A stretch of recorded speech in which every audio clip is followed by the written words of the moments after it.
Sana bir hesap soracağım. Basit ama çoğu insan ömründe bir kez bile sormamış. Hayatının bir günü kaç para eder?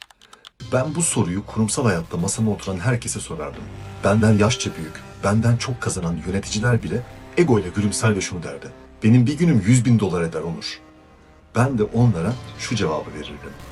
O zaman neden hayatının bir gününü bu şirkete 200 dolara satıyorsun?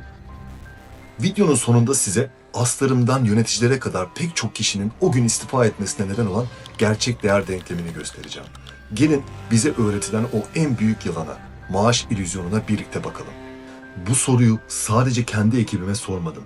Yıllar boyunca herkese sordum. Çünkü bize hep maaş anlatıldı ama değer hiç anlatılmadı. Zamanla şunu fark ettim. Sistemi en çok savunanlar dışarıda daha iyisini bulamayacağını bilenlerdi. Çünkü o sistem, o bina, o plazalar onlara sadece para vermez. Bir ünvan verir, bir sosyal tiyatro verir, sahte bir krallık verir. Boşta kalmanın o büyük hiçliğindense o yaldızlı kafeste kalmayı seçerler. Ve bir noktadan sonra o konumu kaybetmemek için gerçeği görmezden gelirler. Ama asıl kritik nokta gençler için başlıyor. Kurumsal hayat sana sadece maaş vermez. İnsan verir, güzel kafeteryalar verir, flört edebileceğin bir çevre verir, vizyon verir. Bunlar çok değerli, itiraz etmiyorum. Ama sistemin size asla söylemediği, patronların sakladığı o kör nokta şudur. Eğer bulunduğun sektör büyümüyorsa, hatta teknoloji yüzünden her gün küçülüyorsa, o içtiğin bedava kahvelerin ve edindiğin o tecrübenin yeni dünyada hiçbir matematiksel karşılığı yoktur. İşte mesele tam olarak burada düğümleniyor. Ama önce sana bir hikaye anlatayım. Bir yönetici vardı. 12 yıldır aynı şirketteydi. İyi maaş, iyi ünvan. Herkes ona bakıp işte başarı bu derdi. O gün masama oturdu. Bu soruyu sordu. Hesabı yaptı ve ilk defa fark etti. Bulunduğu sektör 6 yıldır küçülüyordu. Maaşı artıyordu ama değeri azalıyordu. 3 ay sonra istifa etti. Bu masama oturan pek çok kişinin o gün fişi çekmesine neden olan Sistem B denkleminin özüydü.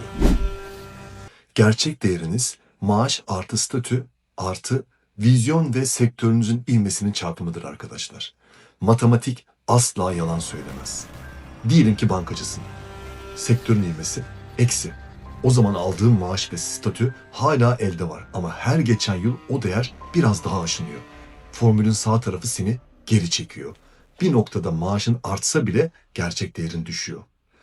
Eğer bulunduğunuz yer sizi geleceğe büyütmüyorsa, o kazandığınızı sandığınız para, gelecekteki potansiyelinizin peşin parayla ucuza kapatılmasıdır.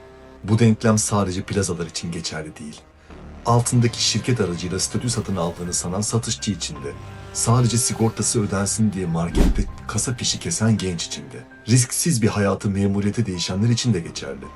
Hepimizin oynadığı oyunun matematiği bu. Yarın sabah kapıdan içeri girdiğinizde kendinize sadece şunu sorun. Ben burada geleceğim için gerçek bir değer mi üretiyorum yoksa bir hiç uğruna zamanımı mı satıyorum? Şimdi sıra sizde. Yorumlara şunu yazın. Bulunduğunuz sektörün ivmesi artı mı eksi mi? Sadece bu ikisi. Geri kalanını birlikte konuşalım. Ben Onur. Eski sistemin yalanlarını söküp atıyoruz. Sistem B'ye hoş geldiniz.